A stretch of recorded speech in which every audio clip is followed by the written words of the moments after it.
আজকে আমরা যে এক্সপেরিমেন্টটি করব সেটা হলো প্রদত্ত তেজস্ক্রিয় পদার্থের বিটা বিকিরণের শোষণ সহগ নির্ণয় করে বিটা কণার পাল্লা নির্ণয়। তো এই এক্সপেরিমেন্টটি করার জন্য আমাদের প্রয়োজনীয় যে যন্ত্রপাতি প্রয়োজন সেগুলো হলো জিএম কাউন্টার, স্কেলার বা টাইমার, বিটা উৎস, স্ট্রনশিয়াম দেওয়া হয়েছে, সিজিয়ামও নিতে পারি আমরা। শোষক পাতসমূহ সীসা হইতে পারে, অ্যালুমিনিয়ামের হইতে পারে, পলিথিন হইতে পারে বা পলিইথিলিন। তো আমরা এখানে এক্সপেরিমেন্ট করার সময় পলিইথিলিন বা পলিথিন নিয়ে কাজ করেছি। সবচেয়ে ভালো হয় যদি সীসা বা অ্যালুমিনিয়াম নিয়ে কাজ করা যায়। এরপরে স্ট্যান্ড রয়েছে, চিমটা রয়েছে ইত্যাদি। তো এই যন্ত্রের যে বিষয়গুলো রয়েছে সেখানে যদি আমরা একটু খেয়াল করি, তো এই যে আমাদের এটা হচ্ছে জিএম কাউন্টার এবং এটা জিএম কাউন্টার, এটা হচ্ছে জিএম টিউব। এই যে জিএম টিউব রয়েছে, তো জিএম টিউবের আমরা যদি হিসাব করি বা দেখি, এটা যেখানে কিছু খাস কাটা ঘর রয়েছে একটা বক্সের মতো। আর জিএম কাউন্টারে যে পার্ট কিভাবে নিতে হয় সেই বিষয়টা আমরা মালভূমি অপারেটিং ভোল্টেজ যে এক্সপেরিমেন্টটি ছিল সেখানে আমরা অলরেডি এই জিএম কাউন্টার এবং জিএম টিউব সম্পর্কে বিস্তারিত বলে এসেছি। তা আমরা চাইলেই সেই ভিডিওটি দেখে নিতে পারি। এতে করে আমাদের এই জিএম কাউন্টারে পার্ট নেওয়ার বিষয়টি অনেক সহজ হয়ে যাবে। এখন আমাদের এই বিটা কণার পাল্লা বা বিটা বিকিরণের শোষণ নির্ণয়ের জন্য যে যে বিষয়গুলো দরকার বা যে যে পার্ট দরকার সেটা যদি একটু লক্ষ্য করি, তাহলে আমরা প্রথমে যেটা পাবো, প্রথমে আমরা প্রথম 1 নম্বর ছক যদি হিসাব করি, সেখানে লেখা আছে ব্যাকগ্রাউন্ড কাউন্ট। আসলে ব্যাকগ্রাউন্ড কাউন্টের যে ভূমিকা সেটা আমরা পরবর্তীতে আসতেছি। এখন আমরা দেখব ব্যাকগ্রাউন্ড কাউন্টের পার্টটা কীভাবে নিতে হয়।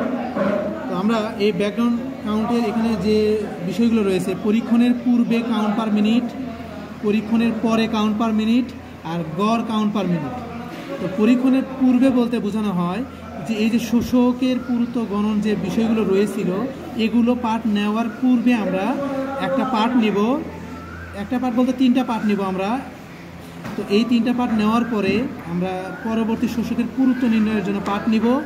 শেষে আবার এই যে পরীক্ষণের পরে আবার একটা পার্ট, 3টা পার্ট নিব, নিয়ে আমরা এই যে ব্যাকগ্রাউন্ড কাউন্ট হিসাব করে ফেলবো। আর এখানে শোষকের পুরুত্ব পার্ট নিব। তো এই পার্ট নেওয়ার জন্য, ব্যাকগ্রাউন্ড পার্ট নেওয়ার জন্য আমরা যেটা পাবো, প্রথমে এই জিএম টিউবের মাঝে আমরা কোনো কিছু প্রবেশ করাই নাই, মানে খালি অবস্থায় রয়েছিল। এই খালি অবস্থায় আমরা পার্ট নেওয়ার জন্য যেটা করব সেটা হলো যে প্রথমে আমাদের এখানে ডিসপ্লে অংশে গিয়ে টাইম সেটিং দেব। এই বিটা কণার পাল্লা এবং শোষণ নির্ণয় করার জন্য আমাদের যে যে পার্ট দরকার সেটা হচ্ছে কাউন্ট, টাইম এবং ভোল্টেজ। রেট এবং অ্যালার্ম পয়েন্ট আমাদের প্রয়োজন হয় না, এজন্য আমরা টাইমে যাব। তো টাইম নির্ণয়ের ক্ষেত্রে এই এক্সপেরিমেন্টের জন্য টাইমটা আমরা 60 সেকেন্ডের জন্য করে থাকি। এটা আমরা 60 সেকেন্ডের জন্য করে থাকি। তো এখানে আমাদের এই 60 সেকেন্ডের জন্য আমরা পার্টটা টাইম অংশে ফিক্সড করি। এখন কেউ চাইলে এই 60 সেকেন্ডের বদলে আমরা কেউ 50 সেকেন্ডের জন্য করতে পারি, 40 সেকেন্ডের জন্য পার্ট নিতে পারি, আবার 70 সেকেন্ড বা 80 সেকেন্ড, যে কোনো সেকেন্ড বা যে কোনো সময় আমরা ফিক্সড করে নিতে পারি। আমরা এখন আজকে 60 সেকেন্ডের জন্য এই এক্সপেরিমেন্টটি করব। এরপরে আমাদের যে বিষয়টি করতে হবে, যে রেট আমাদের পার্ট দরকার নেই, আমরা হাই ভোল্টেজে আসবো। ডিসপ্লে অংশে এই যে চাপ দিলে আমাদের এই লাল বাতি নিচের দিকে আসে, এটা আমরা জানি। এই যে হাই ভোল্টেজে যখন আসলো তখন হাই ভোল্টেজটা আমরা ঠিক করব। তো বিটা কণার যে পাল্লা নির্ণয়, এই এক্সপেরিমেন্টের জন্য আমাদের বলা হয়েছে যে 800 ভোল্ট নিব আমরা। তো 800 ভোল্ট সেক্ষেত্রে যেটা পাচ্ছি আমরা, এই যে আপ বাটনে চেপে ধরে রেখেছি আমরা। তো সেক্ষেত্রে দেখা যাচ্ছে আমরা ভোল্ট বাড়তিছে এবং এক পর্যায়ে এই যে 800 ভোল্টে আমরা আসলাম। এই 800 ভোল্টকে আমরা এখানে ভোল্টেজ অনুযায়ী ফিক্সড করে রাখবো। তাহলে এই বিটা কণার পাল্লা নির্ণয়ের জন্য সময়টা আমরা 60 নিয়েছিলাম। আমাদের এক্সপেরিমেন্টের জন্য কেউ চাইলে কম সেকেন্ড বা বেশি সেকেন্ড ধরেও পার্ট নিতে পারি। আর হাই ভোল্টেজে আমরা এখানে 800 নিয়ে কাজ করেছি বা কাজ করতেছি। অনেকে এখানে চাইলে 800 ভোল্টেজ, তার চেয়ে বেশি ভোল্টেজ বা কম ভোল্টেজ নিয়েও কাজ করতে পারি। এরপর আমরা যেটা করব, ডিসপ্লে বাটনে অ্যালার্ম পয়েন্ট, তারপর নিচে এসে এই যে কাউন্ট অংশে চাপ দিলে আমাদের এখানে এই যে কাউন্ট দেখাবে। এই যে দেখাচ্ছে আমরা ডিসপ্লে অংশে এই যে কাউন্ট পাচ্ছি। এখন এই কাউন্ট নেওয়ার সময় কিন্তু আমরা যেটা খেয়াল করেছি যে আমরা এখানে কিন্তু জিএম টিউবের মাঝে কোনো কিছু প্রবেশ করাই নাই, তার মানে কোনো রকমের শোষক পদার্থ বা কোনো রকমের উপদ্রব পদার্থ না দিয়ে আমরা জাস্ট খালি অবস্থায় এটার পার্ট নিচ্ছি। তো এই পার্টটা আমরা নিব 3 ধাপে। প্রথমে একবার নিব, নেওয়ার পর আবারও আমরা টাইম ঠিক করব 60, আবার হাই ভোল্টেজ দেবো 800 দিয়ে আবারও আমরা কাউন্ট করব। এইভাবে আমরা 3টা পার্ট নেব। তাহলে এই কাউন্টটা দেখে আমরা পার্টটা নেই কততে আসে। তাহলে দেখতে পাচ্ছি যে আমরা এই যে 60 সেকেন্ডের জন্য আমাদের কাউন্ট পাইলাম 103, কিন্তু আমরা যখন পার্ট নিয়েছিলাম তখন দেখেছিলাম যে আমাদের পরীক্ষণের পূর্বে প্রথম পার্টটা এসেছিল 62, হ্যাঁ 62। তো এখন আমরা আবার যেটা করব সেটা হচ্ছে যে ডিসপ্লে অংশে যাব, এটা রিসেট দেবো আগে। এই অংশগুলোকে আমরা রিসেট করলে এগুলো সবগুলো অংশ ডিলিট হয়ে যাবে। তারপর আমরা আবার ডিসপ্লেতে এসে টাইম ঠিক করব। টাইম আমরা কি বলেছি, এই এক্সপেরিমেন্টের জন্য টাইমটা ফিক্সড 60-এ রাখবো। এখানে সময়টাকে আমরা কম বেশি করার প্রয়োজন নাই। প্রত্যেকটা পার্ট নেব আমরা 60 সেকেন্ডেই ফিক্সড রাখবো। এবং হাই ভোল্টেজে এসে প্রত্যেক ক্ষেত্রে আমরা হাই ভোল্টেজ 800-তেই ফিক্সড রাখবো, আমরা ভোল্টেজ কম বেশি করব না। এরপরে এসে এই যে কাউন্টে যখন আসবে তখন আমরা এই যে কাউন্ট গণনটা শুরু করব। তাহলে দেখতে পাচ্ছি এই যে আমাদের কাউন্টটা শুরু হয়ে গেছে। তাহলে দেখা যাচ্ছে যে এই যে আমাদের গণন হচ্ছে, এইভাবে আমরা পার্ট নিতে থাকবো। এভাবে আমরা মোট দেখা যাচ্ছে যে ছকে আমরা যদি খেয়াল করি, এভাবে প্রথম পার্ট নিলাম, তারপর দ্বিতীয় পার্টটা আমরা পাইছি, সেটা হয়েছিল 53। তারপর রিসেট দিয়ে আবারও আমরা পার্ট নিয়েছিলাম, সেখানে আমরা পেয়েছিলাম 53। তাহলে এটা হচ্ছে আমাদের পরীক্ষণের পূর্বে কাউন্ট হয়ে গেল। এখন আমরা কোন অংশটা পার্ট নেব, সেটা হলো শোষকের পুরুত্ব পার মিনিট অংশের জন্য পার্ট নিব। এখন এই বিষয়টা পার্ট নেওয়ার ক্ষেত্রে আমরা যেটা জানতে হবে সেটা হলো, এখন আমরা ছক 2 নম্বর যেটা বলা হয়েছে শোষকের পুরুত্ব পার মিনিট অংশটি নির্ণয় করব। এটা নির্ণয় করার জন্য আমাদের যেটা দরকার সেটা হচ্ছে একটি তেজস্ক্রিয় পদার্থ, যেটা কিনা আমরা এই যে জিএম টিউবের মাঝে প্রবেশ করাবো। আমরা এখানে এটাকে সিজিএম নিয়েছি, অনেকে এটাকে স্ট্রংশিয়ামও নিয়ে কাজ করতে পারি। তো এই যে সিজিএমটাকে আমরা এর ভেতরে প্রবেশ করাবো। এরপরে পূর্বের মতো করে আমরা কী করবো, ডিসপ্লে সিলেক্টে যায় টাইম ঠিক করে দেবো 60, হাই ভোল্টেজ 800-তেই রয়েছে, এবং কাউন্ট বাটনে এসে আমরা কাউন্ট গণনা করা শুরু করব। তো এইভাবে শুধুমাত্র সিজিএম দিয়ে আমরা 3টা পার্ট নেব। তো আমরা এখানে যেটা দেখতে পাচ্ছি যে আমরা যখন পার্ট নিয়েছিলাম তো কোনো শোষক পদার্থ দেওয়া হয়নি। এখানে একটা বিষয় গুরুত্বপূর্ণ, সেটা আমরা আসতেছি। তাহলে উদ্ঘাটিত গণন যেমন সিজিএম দিয়েছিলাম, প্রথম পার্ট পেয়েছিলাম 7736। তো একই রকম করে পূর্বের মতো করে পার্ট নিতে হবে। দ্বিতীয় ক্ষেত্রে আবার পার্ট নিব, তৃতীয়বার যায় এই পার্টটা রিসেট দিয়ে আবারও এভাবে পার্ট নিব 60 সেকেন্ড এবং 800 ভোল্ট ফিক্সড করে। এখন এখানে এসে দেখা যাচ্ছে যে শোষকের পুরুত্ব নামে একটা টার্ম পাচ্ছি। এটা আসলে পার্টটা হিসাব করতে হবে আমার স্ক্রু গজের অংশ থেকে। তো স্ক্রু গজের অংশ থেকে আমরা শোষক পদার্থের হিসাবটা করব। তো দেখা যাচ্ছে যে এখানে আমরা কোনো শোষক পদার্থ দেই নাই, শুধুমাত্র সিজিএম দিয়েছিলাম। তখন আমরা ধরেছিলাম যে শোষকের পুরুত্ব আমাদের নাই বিধায় শোষকের পুরুত্ব আমাদের 0। তো 0-র জন্য এখানে আমাদের পার্ট পেয়েছি হচ্ছে 33,643, কিন্তু আমরা যখন পার্ট নিয়েছিলাম তখন পেয়েছিলাম 7,736। এখন আমরা যেটা করব, রিসেট দিয়ে আবারও আমরা ডিসপ্লেতে টাইম ঠিক করে দিব, দিয়ে ভোল্টেজ আমরা 800-তে রাখবো, ডিসপ্লে বাটন এসে কাউন্ট শুরু করব। এইভাবে আমরা শোষকের পুরুত্ব যখন 0 তখন দ্বিতীয় পার্ট নিব, আবার আরেকটা পার্ট আমরা নিব, 3টা পার্ট নিব। এরপর আমরা স্ক্রু গজের সাহায্যে আমরা ওই যে শোষক পদার্থগুলোর পার্ট নিব। যেহেতু শোষক পদার্থগুলোর ক্ষেত্রে আমরা যেটা বলেছিলাম যে সীসা নিতে পারি, অ্যালুমিনিয়াম নিতে পারি, পলিইথিলিন নিতে পারি। আমরা আজকে পলিইথিলিন নিয়ে কাজ করব। তো অনেকে সীসা বা অ্যালুমিনিয়াম নিয়েও কাজ করতে পারি।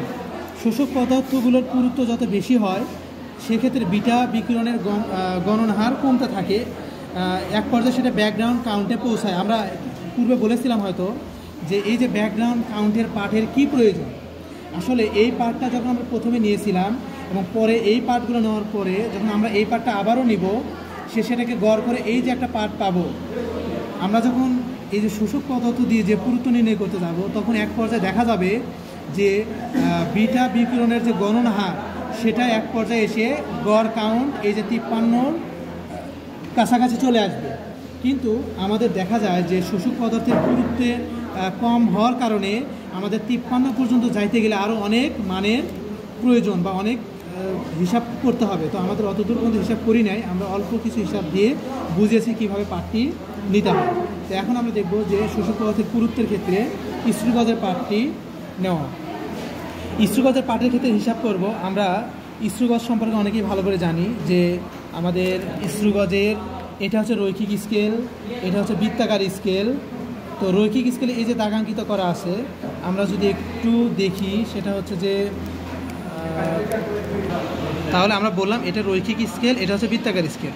এটা বৃত্তাকার বলার উদ্দেশ্যটা হচ্ছে এটাকে ঘুরানো যায়। এই যে দেখা যাচ্ছে আমরা এটাকে ঘুরাইতে পারি, এটাকে আমরা নড়াইতে পারি, কিন্তু এই যে এই অংশটা এটা কিন্তু আসলে আমাদের ঘোরে না, এটা হচ্ছে রৈখিক স্কেল। আর রৈখিক স্কেলে দেখা যাচ্ছে দাগাঙ্কিত করা আছে, এই যে জিরোর পরে একটা দাগ নিচের দিকে দেওয়া আছে, তারপরে একটা দাগ উপরে দেওয়া আছে। তো এখানে এই প্রত্যেকটা দাগ আসলে 0.5 মিলিমিটার করে। তাহলে এই 0 থেকে শুরু করে এই প্রথম দাগটা হচ্ছে 0.5, আবার এই 0.5 থেকে শুরু করে পরবর্তী দাগ যেটা এটার দূরত্ব হচ্ছে 0.5। তার মানে আমরা যদি হিসাব করি এই যে বৃত্তাকার স্কেলটা এটা আবার দেখা যাচ্ছে যে দাগাঙ্কিত করা আছে 0 থেকে এখানে এই যে 45-এর পরে এটা 0 আছে, তার মানে আমাদের দাগাঙ্কিত করা আছে 50টি ঘরে। এখন আমরা পাট নেওয়ার ক্ষেত্রে যেটা করব, প্রথমে এই যে শোষক পদার্থ যেটা বললাম পলিইথিলিন, এগুলোকে আমরা এই যে স্ক্রু গজের দুই অংশের মাঝে আমরা প্রবেশ করাবো এবং এটাকে আমরা ঘোরাইতে থাকব। দেখা যাবে যে যখন এটাকে আমরা ঘোরাবো তখন দেখতে পাচ্ছি যে এখানে পাট নেওয়ার সময় আমাদের দেখাবে যে এই অংশটাকে আমরা ধরে একটু ঘোরানোর চেষ্টা করব। দেখব যে যখন এই যে একটা টিক করে উঠবে তখন এটাকে আমরা আর ঘোরাবো না। এখন পাট নেওয়ার ক্ষেত্রে যেটা দেখব, এখন পাট নেওয়ার ক্ষেত্রে যদি দেখি আমরা যে রৈখিক স্কেল পাটের ক্ষেত্রে দেখা যাচ্ছে যে এটার রৈখিক স্কেল বরাবর পাট গেছে 0.5 মিলিমিটার, মানে এক ঘর পার হয়েছে। তো দেখা যাচ্ছে যে পুরুত্ব নির্ণয় বা স্ক্রু গজের ব্যাস নির্ণয়ের ক্ষেত্রে যেটা পাই, রৈখিক স্কেলের পাট, এই যে রৈখিক স্কেলের পাট 0.5 যোগ বৃত্তাকার স্কেলের সমপাতন, অর্থাৎ বৃত্তাকার স্কেলের এই যে মাঝের যে দাগটা রয়েছে, এই যে রেখাটা, এই দাগটা বৃত্তাকার স্কেলের কোন দাগের সাথে মিলে গেছে সেটা। যেমন এখানে যদি আমরা হিসাব করি যে 25, 26 আর 27-এর মাঝামাঝিতে, তার মানে আমরা যদি বলি 26 তা আমরা নিতে পারি। তো এখানে আমরা যখন নিয়েছিলাম তখন আমরা দেখেছিলাম যে আমাদের বৃত্তাকার সমপাতন, অর্থাৎ এই যে এই জিরো দাগটি আমাদের 49 নম্বর দাগের সঙ্গে মিলে গিয়েছিল। এই যে এখানকার 49 নম্বর দাগের সঙ্গে মিলে গিয়েছিল, এই জন্য আমরা লিখেছিলাম যে 49 হচ্ছে বৃত্তাকার সমপাতন। আর লঘিষ্ঠ গণন বলতে বোঝানো হয় যে স্ক্রু গজ ধ্রুবক। তো স্ক্রু গজের ধ্রুবক আসলে এখানে দেওয়াই থাকে। তো অনেকে হয়তো আমরা একটু কনফিউশনে থাকি এটা কীভাবে আসে, সেটার দিকে যদি একটু খেয়াল করি যে এই যে লঘিষ্ঠ গণন পিচ ভাগ বৃত্তাকার স্কেলের ভাগ সংখ্যা, পিচ নির্ণয় করতে হয় যে এই বৃত্তাকার স্কেলটাকে আমরা যদি এখান থেকে ডান দিকে একবার ঘুরাই, মানে মোট কথা এই যে শূন্য দাগ থেকে শুরু করে এই যে রৈখিক স্কেলে শূন্য দাগ আর বৃত্তাকার শূন্য দাগ, এখান থেকে যদি আমরা একবার এটাকে ঘুরাই নিয়ে আবারও এই যে শূন্য দাগে আসি, তাহলে এই বৃত্তাকার স্কেলটি এই রৈখিক স্কেল বরাবর যতটুকু সামনের দিকে এগিয়ে যায় সেটা হচ্ছে আমাদের পিচ, সেটা হলো আমাদের পিচ। তো দেখা যায় যে এই যে যখন আমরা বৃত্তাকার স্কেলটাকে একবার ঘুরাই তখন আমাদের পিচ বা একবার অতিক্রম করে হচ্ছে 0.5 মিলিমিটার। আর নিচে হচ্ছে বৃত্তাকার স্কেলের মোট ভাগ সংখ্যা। বৃত্তাকার স্কেলের ভাগ সংখ্যা আমরা দেখে আসলাম 50টা। তো এই যে বৃত্তাকার স্কেলের ভাগ সংখ্যা 50, এটা ভাগ করে আমরা পাচ্ছি 0.01 মিলিমিটার। এটা হচ্ছে আমাদের লঘিষ্ঠ গণন। তো আমরা এইভাবে হিসাব করে পেয়েছিলাম 0.99 মিলিমিটার। এটাকে সেন্টিমিটার এককে নিয়ে যাব, কেন নয় যে আমাদের পাট নেওয়ার সময় যেটা পেয়েছিলাম শোষকের পুরুত্ব সেন্টিমিটার এককে পাট নিতে হবে। সেক্ষেত্রে দেখা যায় যে সেন্টিমিটার করে 0.099 সেন্টিমিটার, এটাকে আমরা এক ঘর আগিয়ে দিয়ে নিয়েছিলাম 0.1 সেন্টিমিটার। তো এখন এই অংশটা, তাহলে এই শোষক পদার্থ আমরা এখানে 10টা কাগজ নিয়ে বা 10টা পলিথিন নিয়ে কাজ করেছিলাম। তো 10টার পুরুত্ব আমরা পাইলাম যে 0.1 সেন্টিমিটার। তাহলে 10টি শোষকের পুরুত্ব যদি 0.1 হয় তাহলে একটি শোষকের পুরুত্ব হবে 0.01 সেন্টিমিটার। তো এইরকমভাবে একটির যদি এত 0.01 সেন্টিমিটার হয় তাহলে দুইটি শোষকের পুরুত্ব কত হবে, 2 দ্বারা গুণ 0.02, এইভাবে 3টি শোষকের পুরুত্ব হবে 0.03 সেন্টিমিটার। আর এই পুরুত্বগুলো, এই যে শোষকের পুরুত্ব বা পলিইথিলিনের পুরুত্বগুলো আমরা সিরিয়ালি ধারাবাহিকভাবে লিখেছি। পর্যবেক্ষণ প্রথমে আমরা দেখে আসছিলাম যে প্রথমে কোনো শোষক দিয়েছিলাম না, সিজিয়ামের ওপরে কোনো শোষক পদার্থ দেই নাই, তখন আমরা পার্ট নিয়েছিলাম 3টা। এখন আমরা এই যে সিজিয়াম যে পদার্থ রয়েছে, সিজিয়াম যে এই যে জিএম কাউন্টার রয়েছে, এর ওপর আমরা কি করব, এই যে একটা পলিথিন বা শোষক পদার্থ আমরা এর উপরে দিয়ে নিব। তাহলে এই যে একটা শোষক পদার্থ আমরা এর উপরে দিলাম। তো শোষক পদার্থ দেওয়ার কারণটা কি? শোষক পদার্থ দেওয়ার উদ্দেশ্যটা হচ্ছে, আমরা এখানে যখন ভোল্টেজ দিয়েছি 800 ভোল্ট, তখন এখান থেকে যে বিটা রশ্মি ক্ষরিত হচ্ছে, এই বিটা রশ্মি ক্ষরণের ক্ষেত্রে এটা একটা বাধা তৈরি করবে। অর্থাৎ এই শোষক পদার্থ কিছু পরিমাণ বিটা ক্ষরণ সে শোষণ করে নেবে, আর কিছু পরিমাণ বিটা রশ্মি সে পাস করে দেবে। আর যে পরিমাণ পাস করে দেবে সেই পরিমাণ সেটা কিন্তু আমাদের এই জিএম কাউন্টারে কাউন্ট বা গণন হিসেবে আমরা পার্ট পাবো। তো এইভাবে যদি আমরা হিসাব করি যে প্রথমে আমরা একটি শোষক দিলাম, তারপরে আরেকটি শোষক এইভাবে দিলাম, 2টা শোষক দিলাম, তখন কিন্তু আমাদের পুরুত্বটা আস্তে আস্তে কী হবে, বেড়ে যাবে। তো পুরুত্ব যখন বেড়ে যাবে, বিটা কণার শোষণ হারও কিন্তু আমাদের কমে যাবে। তো এখন দেখা যাচ্ছে যে প্রথমে আমরা একটা পার্টের জন্য বা একটা, এই যে একটাকে আমরা বের করে নিলাম, একটা শোষক যখন এখানে রেখেছি, তখন যখন আমরা পার্ট নিব, যে তখন যে পার্ট নিয়েছিলাম, দেখি আমরা যন্ত্র থেকে যে পার্টটা নেব, একটা শোষকের জন্য আবারও পূর্বের মতো রিসেট দেব, টাইম ঠিক করবো 60। আমরা বলেছি এখানে টাইম চেঞ্জ করা যাবে না, ভোল্টেজ 800-তে রাখবো, কাউন্ট অংশে এসে এই যে কাউন্ট শুরু করব। তাহলে আমাদের শোষক পদার্থ রয়েছে একটি, তখন আমাদের এখানে কাউন্ট দেখাচ্ছে। যাই হোক, এই কাউন্টটি আমাদের চলতে থাকবে এবং এক পর্যায়ে এসে দেখা যাবে যে, তাহলে দেখতে পাচ্ছি যে একটা শোষকের জন্য আমরা প্রথম যখন পার্ট নিলাম তখন আমরা পাইলাম 25,333। তো এইভাবে আমরা এখানে এটাকে আমরা খাতায় সংগ্রহ করে এটাকে রিসেট দিয়ে আবারও আমরা পার্টগুলো নিব, টাইম ঠিক করব 60। নেওয়ার পরে আবার কাউন্ট অংশে গিয়ে এটা কাউন্ট করব, কাউন্ট হলে এভাবে পরপর 3টা পার্ট নিতে হবে। এইভাবে এই 0.01 শোষকের জন্য পরপর 3টা পার্ট নেব একইভাবে। নেওয়ার পরে যেটা করব যে আমরা এটাকে রিসেট করে আমরা এখানে যেটা করব, পার্ট নেওয়ার পরে একটা শোষক দিয়েছিলাম, এবার আমরা আরেকটা শোষক এর উপরে প্রবেশ করালাম। তাহলে আমাদের শোষকের পুরুত্ব বেড়ে গেল। তখনও পূর্বের মতো করে আমরা আবার টাইম ঠিক করে দিয়ে, ভোল্টেজ 800-তে রয়েছে, আবারও কাউন্ট শুরু করব।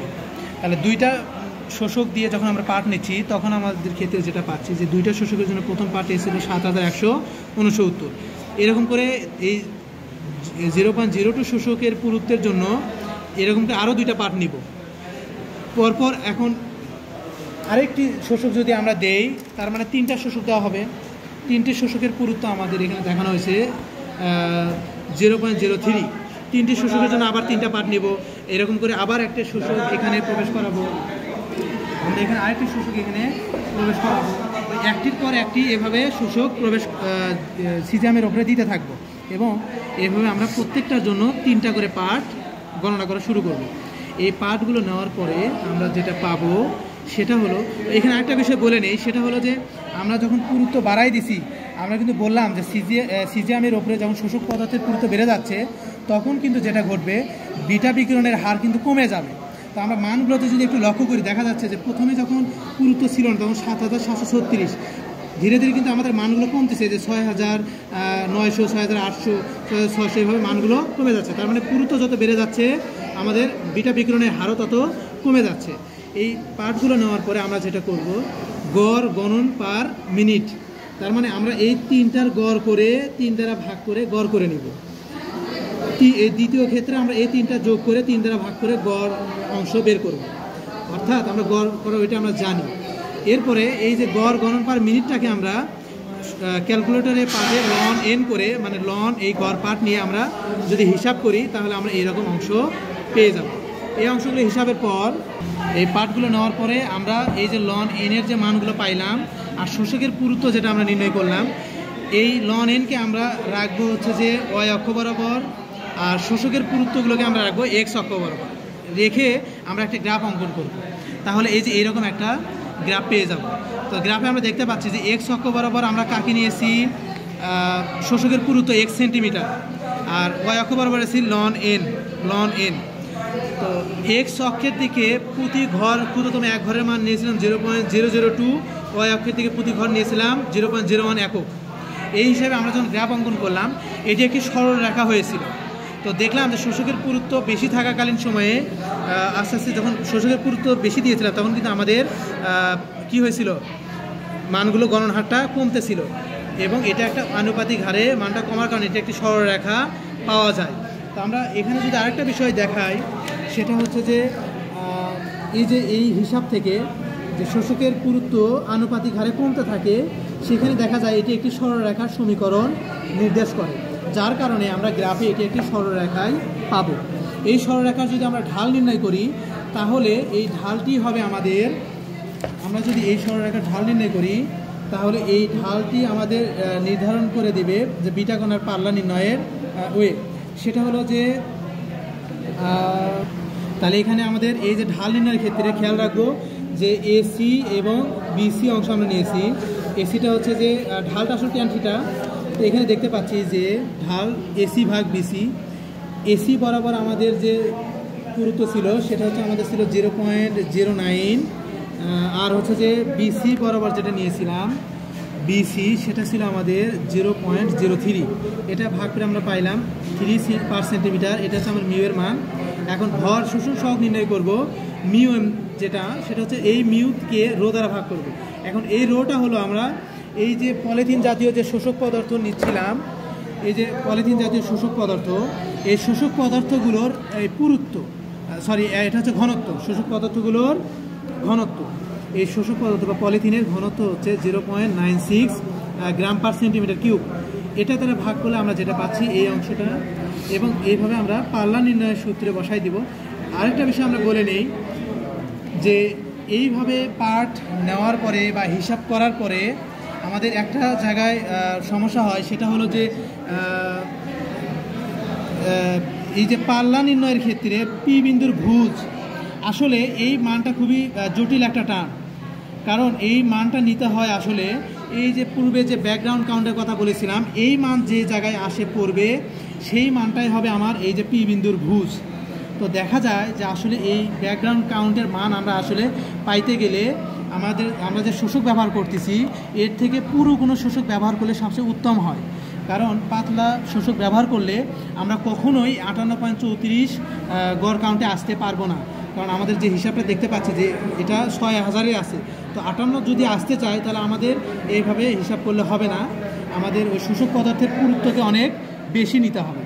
আচ্ছা, সেক্ষেত্রে পি বিন্দু ভুজ বের করার আগে আমাদের এটা জানবো আমরা যে এই যে পার্ট বা হিসাবগুলো আমরা নিলাম, এই হিসাব নেওয়ার পরে আমরা যে জিএম টিউব থেকে এই যে 10টি যে শোষক পদার্থ সহ সিজাম ছিল এটাকে আমরা বের করে নিয়ে আমরা প্রথমে যেভাবে পার্ট নিয়েছিলাম পরীক্ষণের পূর্বে এই খালি বক্স অবস্থায়, তখন আমরা এভাবে আবার পার্ট নিব। টাইম ঠিক করবো 800 ভোল্টস নিয়ে কাউন্ট করব, এবং এই যে প্রথমে যেভাবে কাউন্ট করেছিলাম এইভাবে আমরা আবার 3টি পার্ট নির্ণয় করব, করে এগুলো গড় করে আমরা 58.34 পাবো। এই 58.34 পার্টে যে বিন্দুতে আসবে, এখানে আসলে আসা উচিত ছিল যে 58.34 অংশে আমাদের এটা পি বিন্দু ভুজ, কিন্তু আসলে ওই অংশটা আমাদের এই চিত্রে দেখানো হয় নাই, বা এটা বের করাটা খুব কষ্টসাধ্য ব্যাপার। তো আমরা জাস্ট মিলানোর জন্য বা বোঝার খাতিরে বা বোঝার সহজ উপায় বের করার জন্য আমরা এইভাবে নিয়েছি, আর এইভাবে আমরা বিটা কণার পাল্লা নির্ণয় করতে পারবো। এটাই হলো আমাদের প্রদত্ত তেজস্ক্রিয় পদার্থের বিটা বিকিরণের শোষণ সহগ নির্ণয় কৌশল এবং বিটা কণার পাল্লা নির্ণয়ের উপায়।